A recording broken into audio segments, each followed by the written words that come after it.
asalaamaaleykum wa rahmatulahi taala wa barakaatu suñu mbokku internet yi suñu mbokku téléspectateurs yu TMS TV ñi ngi amati mbégte di leen ziar ci télé bi nga xam ni moo feeñal lépp lu nëbbu làmbook njëriñ di leen indil seen émission Petit Matin di xanaa profito di ziar le PDG de TMS TV di Alaaji Thierno Moule Sow kon ñu ngi leen di ziaraat bu baax a baax ci ànd bi ngeen ànd ak la TMS TV alors tey nag thème bi ma indi mooy politique politiciens yi lan mooy seen taxawaay ci réew mi donc thème boobu laa indi mu nekk thème bu am solo ma fas yéene ci ànd ak sama ñaari naataango ngeen xame leen ci kër gi di Saliou Samb ak Abdoul Aziz ñu ngi lay ziar di la dalal ci la TMS TV comme d'habitude. maa lay fay Moustapha. di nuyu Saliou di nuyu ñuy seetaan. alors monsieur Langlais Saliou ñu ngi lay ziar.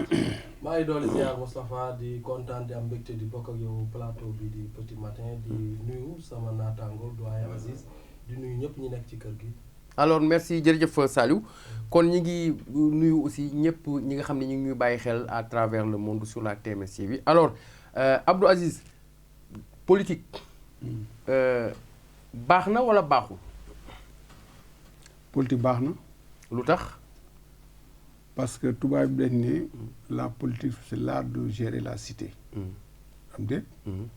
tey bu ñu xoolee politiciens yi ñoo jiite dëkk bi.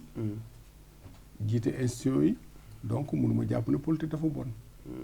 la politique c'est l'art de gérer la cité. waaw est-ce que politiciens yi ñu ngi gérer bien la cité.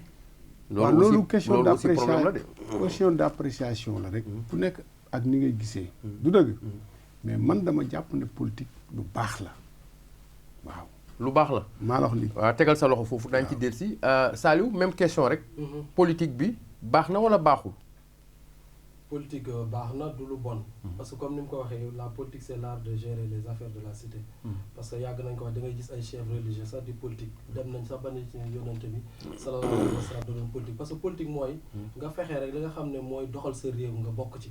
mais politique mun na bon aussi. comme politique bi nga xam ne moom la ñu amee Sénégal. ci naka. parce que mooy nga lal ko ci naxaate. par exemple yow boo ñëwee di nga ne man dinaa def li dig nit ñi. rek ñu fol la te buñ la folee. doo def li nga war a def. wala ñu jox la xaalis. par exemple nga nekk maire wala leneen ak leneen nga war a def ci léeg-léeg lii nga daal di koy détourner yóbbu ko sa poche kon boobu politique boo baaxul. day bon. alors Abdou Aziz ba léegi ci thème bi rek muy politique bi alors ñu gis ni politiciens yi. ñoom duñ leen gis ci terrain bi tant que période élection jotul moo xam élection bu mën a doon ñu ñëw wax ak askan bi dig leen bu ñu demee ba falu.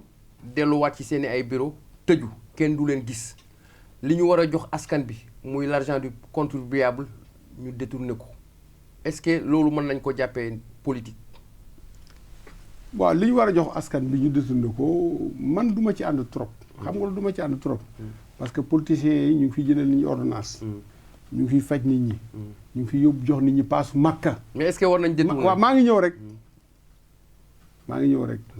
maanaam moi je parle d'aspect positif laay wax d'abord. je ne parle pas d'aspect négatif. kooku nag foog ñu tudd ko. waaw d'accord dama ne. xam nga quelqu'un qui fait du mauvais même s'il n'est pas politicien mu ngi def du mauvais. que ça soit directeur de société ba que ça soit nit ka nga xam ne ay na ci leneen lay yëngu. mu ngay def lu baax mu ngay def lu bon. du dëgg mais man je veux parler du positif. donc dama ne politiciens ñu ngi def lu baax. ñu ngi defal nit ñi ay teranga. ñu ngi yóbbu nit ñi màkk di faj nit ñi di defal nit ñi ay teranga. donc moo tax ma ne ci côté boobu man am na politiciens yoo xam ne vraiment ñoom ay politiciens yu baax lañ. léegi yow sa xalaat ci ñiy def safaan ba parce que bu fekkee ni am na ñuy def lu baax. jàpp nañ ñi ci ëpp mooy ñi nga xam ni caay-caay la ñuy def. caay-caay mooy lan. caay-caay dafa bëri façon. waaw mooy maanaam ngay détourner xaalisu askan bi. de un deuxièmement nga mën a rey nit ki pour nga falu gis nañ ko fi en Afrique ay coup d'état. ñetteel bi également mooy nga fexe taal réew ngir falu est-ce que kuy politique war na mën a am taxawaay boobu. kuy politique warut a mën a am taxawaay bi boo deful politique waroo mën a am taxawaay bi parce que d'abord faagaagal bakkan même bu fekkee nekkoo politicien sax l'islam daf ko santaanewul yoon daf ko santaanewul. loolu baaxul parce que amul lu ko jar waaw d'accord dama ne.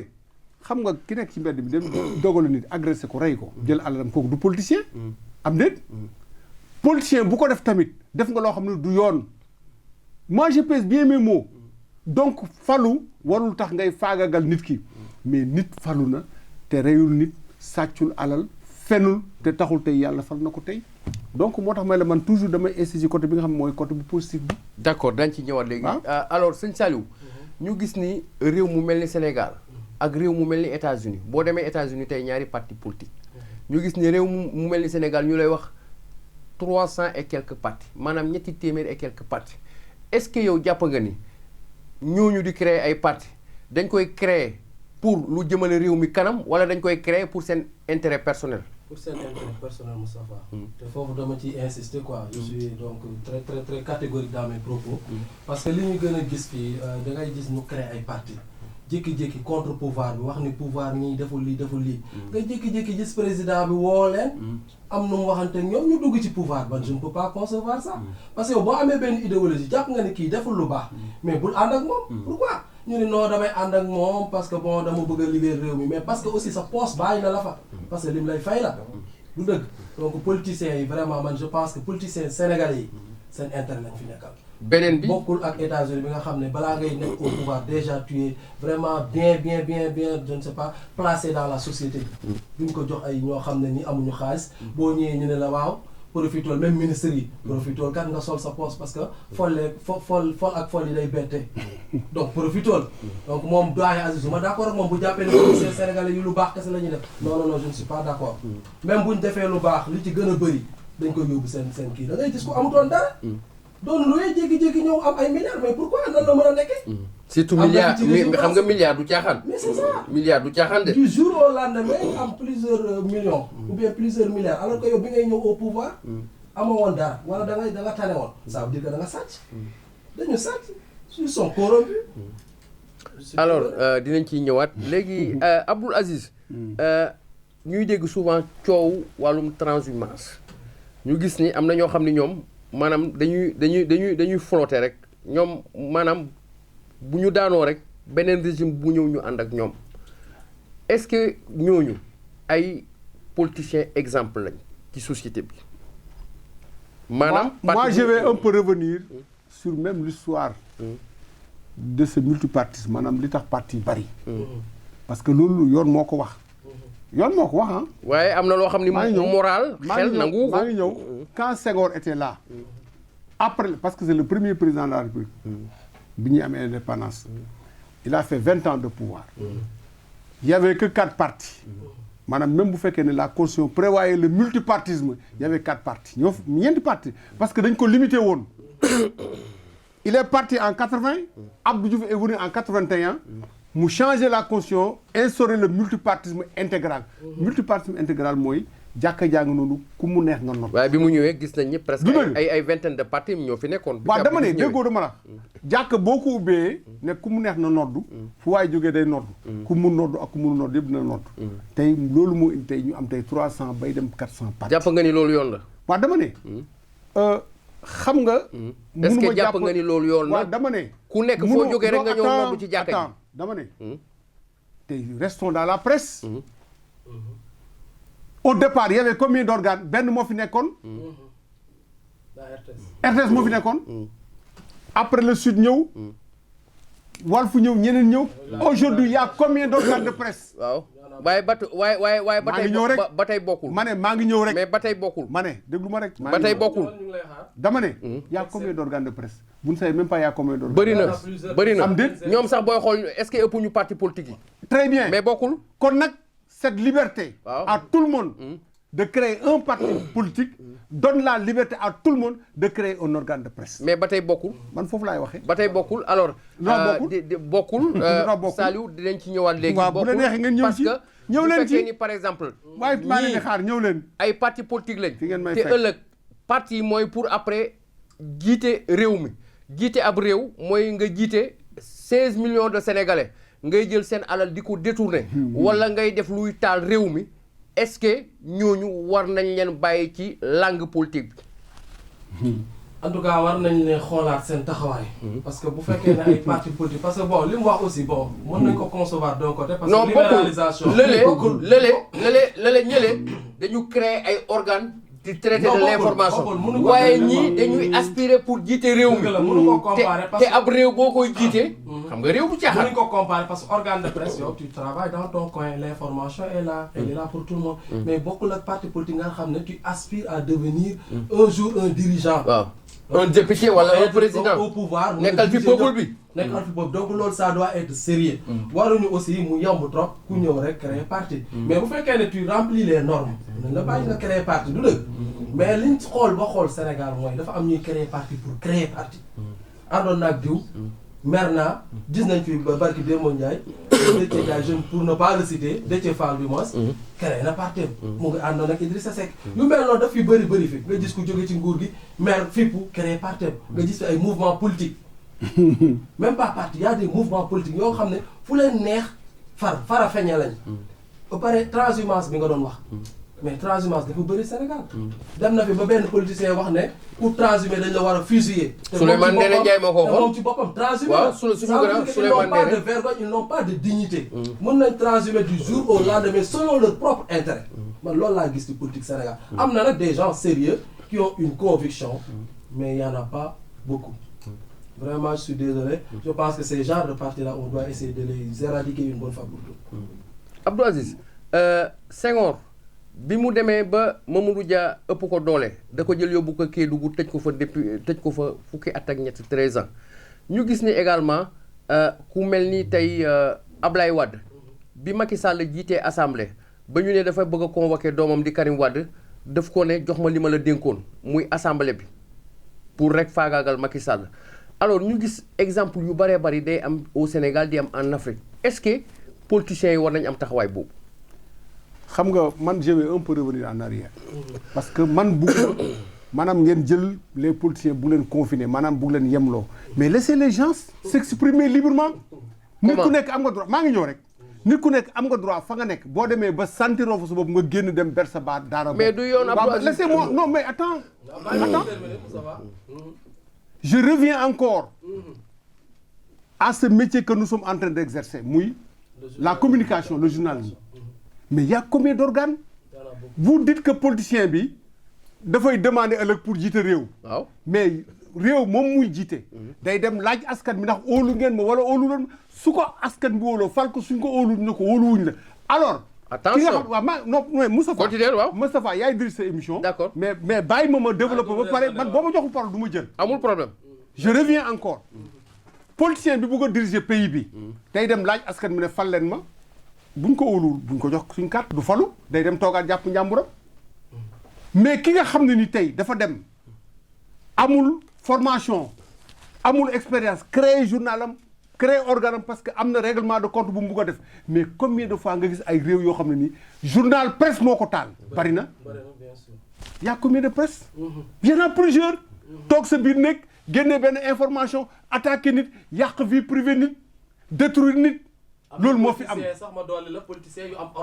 waaw maa ngi ñëw rek tey ñooñu doole leen wax tey prolifération sauvage boobu excusez-moi de la presse vous ne parlez pas de ça beneen prolifération même ci diine ci religion je suis obligé de le dire de parce que jullit laa doomu jullit laa te jàpp naa ne doomu jullit laa mais da ngay dugg ci benn koñ fekk fa fukki jàkk ak juróom-ñeent te dañ ne jàkk pour lan la pour que ñuy regrouper wu pour ñu mbooloo mi ñuy boole nit ñi bañ jul seen di boole suñ demee tey ba tey jàkk tey maanaam nit ñi di tas jàkk fii jàkk fa la te alors que dañ ne borom xam-xam dañ ne ay jàkk waruñ sax di déggante ay noddu dégg ngeen ko fi am déet vous l'avez entendu et pourtant loolu am na Saliou day ñëw nekk ci koñ bi ut jàkkaam Moustapha ne du ma julli ci jàkk Saliou te pourtant allahu akbar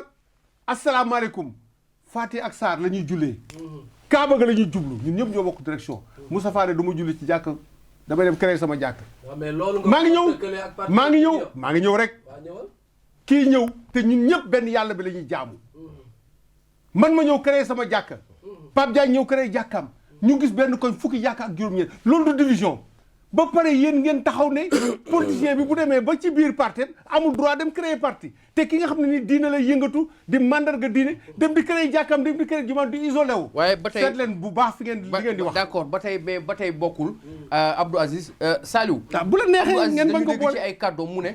politicien bi day ñëw jàkkaarloog askan bi laaj seeni baat ñu fal ko.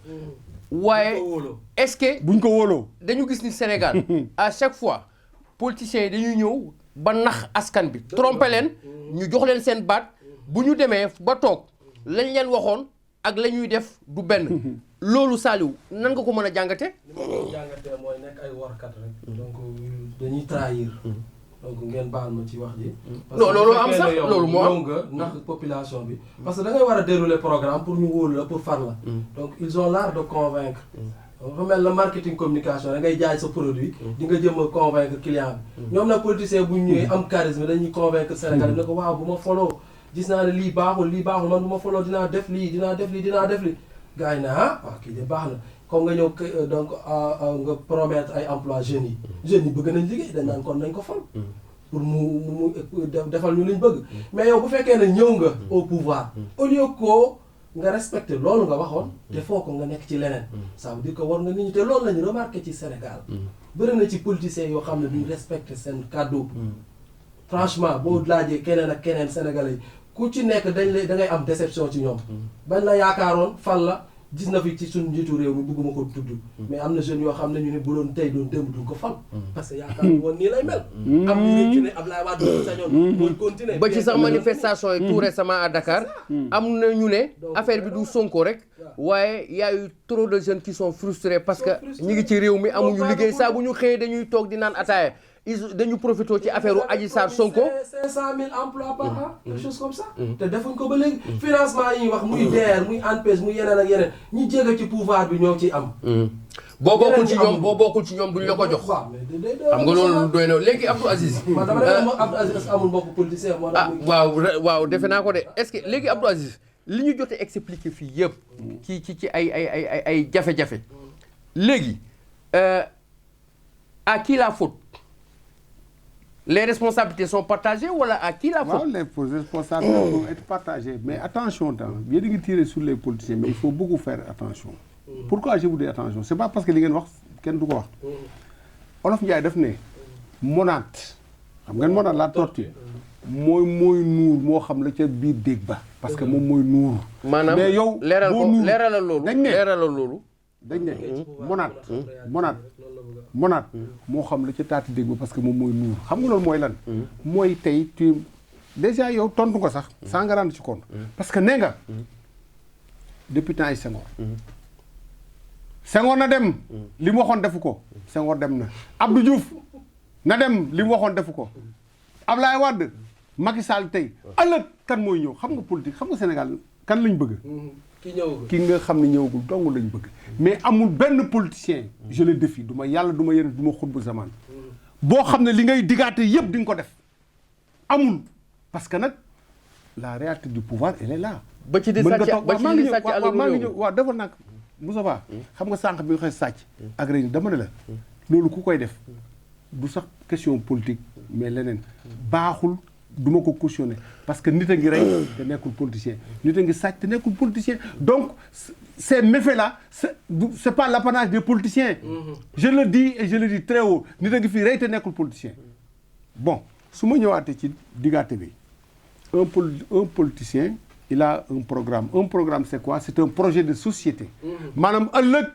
su ma jëlee réew mi bëgg naa def lii mais loolu politiciens yëpp ñoo koy def ki toog ci pouvoir bi bugg a toogaat ak ki nga xam ne nii demoon na dafa bëgg a ñëwaat ak ki nga xam ne nii musul ñam te bëgg naa ñam ñett yi moo fi nekk léegi nag ils ont ce qu'on appelle un programme mais le programme c'est un projet de société dinaa def lii mais amul benn politicien tey et je le défie bu ne su ma yéegee sama programme mun naa ko respecter à 100% parce que y a les réalités du pouvoir dafa am réalité de te tant que nekkoo ci nag tant que nekkoo ci léegi nag mën nga ñu wax les réalités c'est quoi? waaw déggoo lim xooxoo ma ne les réalités du pouvoir léegi wax ñu ko dama ne parce que mënoo falu ñëw fekk fi ay milliards uyu ma yoo nga jox ko askan bi yow nga jël milliards yi sàcc ko dem tabax ci ay kër yaag ñi nga àndal. xam nga kooku mooy réalité pouvoir. dama ne xam nga encore boo may indilee moo sàcc.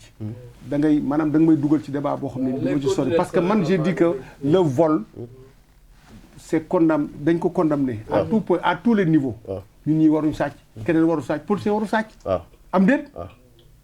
ma ne la nit mu ngi sàcc te du politicien nit mu ngi te du politicien nañ tourné débat mais politicien mais ma ne waaw maa ngi ñëw rek. xam nga sàcc ci pouvoir c'est un crime. dama ne sàcc pouvoir rek sàcc ci. bokkul sàcc ci pouvoir c'est un crime. non dama ne sàcc la. crime la de. waaw dama ne sàcc ci pouvoir. waaw déglu xam nga ñeneen sàcc yi on peut les. non ñooñu. Moustapha c'est des larcins. ma ne parce que dañuy dem sàcc yenn affaires yi. ma ne mais le pouvoir. ma ne am na ci ñoo xam ne.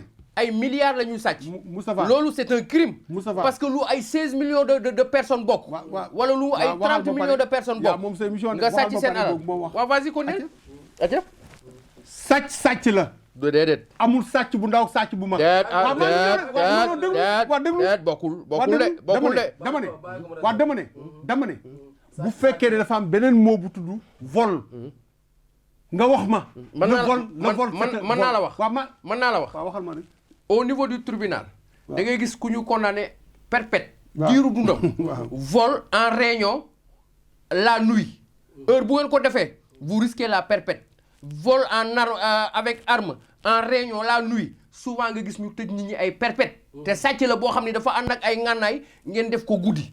te reyu leen nit jàpp nañ ci ay nit ba tay waxuma la sax tëj 10 ans mais seen giiru dundu lañ leen tëj. waaw dama ne pare nga mën naa jëlaat. bokkut ak ñi nga xam ni on les appelle des larcins.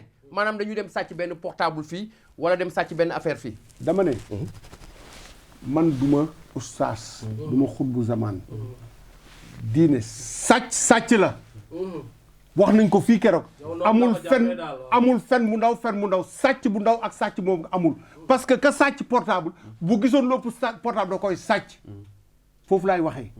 donc tey bu ma revenir tey ci lu Saliou doon wax sax. mooy ñi nga xam ne dañuy diggaate bu ñëwee duñ ko. très bien duñ ko réalité yi duñ ko respecté. réalité yi bokkul daal. loolu dafay am quand je parle de réalité mooy. maanaam nga def un projet ne bu ma ñëwee dinaa def lii mais nga ñëw rencontrer yi d'autres difficultés. loolu dafay am te politiciens yi fi jaar yëpp subir nañ loolu. je ne dis pas que politiciens yi dama leen di maanaam dama leen di habillé en blanc. non tey daal yaay seen avocat. non dama ne je ne dis pas que je les habille en blanc. yaa ngi dégg parce que boo demee ci xeetu politicien da nga fay fekk ñu bon ñi. mais am na ñu am ñu baax. mais dama ne grand bi dafa mel ni conseiller. non dama ne il est dans le système. non dama ne moi je dis encore. grand war nañ ko auditer ah. moi mais grand bi il n'est pas conseiller ci suuf. dama ne léegi nag le chat il faut appeler le chat. yow mi Moustapha tey en tant que journaliste am nga ay xaritu politicien. donc doone ma ay xaritu bon nga am parce que nit ku bon doo ànd ak moom. waaw mais kon nag loo gis am na lu baax. am na safaan ba. que ça soit dans le milieu politique que ça soit dans le milieu artistique que ça soit dans le milieu dans tous les milieux il y a des brebis galeuses. mais il faudrait pas que ñu caricaturer tous les politiciens comme des gens qui sont mauvais parce que nee naa la nit bëtam xonq na politicien réglé ko c'est comme nit bëtam xonq na mu dem politicien faale wu ko loolu am na. mais li leer ba leer mooy nit ki da ngay sabablu am yéene. mais parfois yéene ba ngay am peut-être mën nga dem ba rencontre difficulté ñun ñii ñëpp dal nañu ñu ne suba dinañ def lii mais ñu xëy loolu amul pour def ko. ok amul kenn ku mu dalul ci ñun ñii. bu fekkee nag yow loolu musa dal man ma xam ne yow xut bu zamaan nga wàlliwu nga ma ñëw nag jébbalu ci yow. macha allah ñu ngi may signaler ni émission bi sax benn simili moo ñu dese alors. ñu ñëw ci benn point bu mujj bi rek mooy.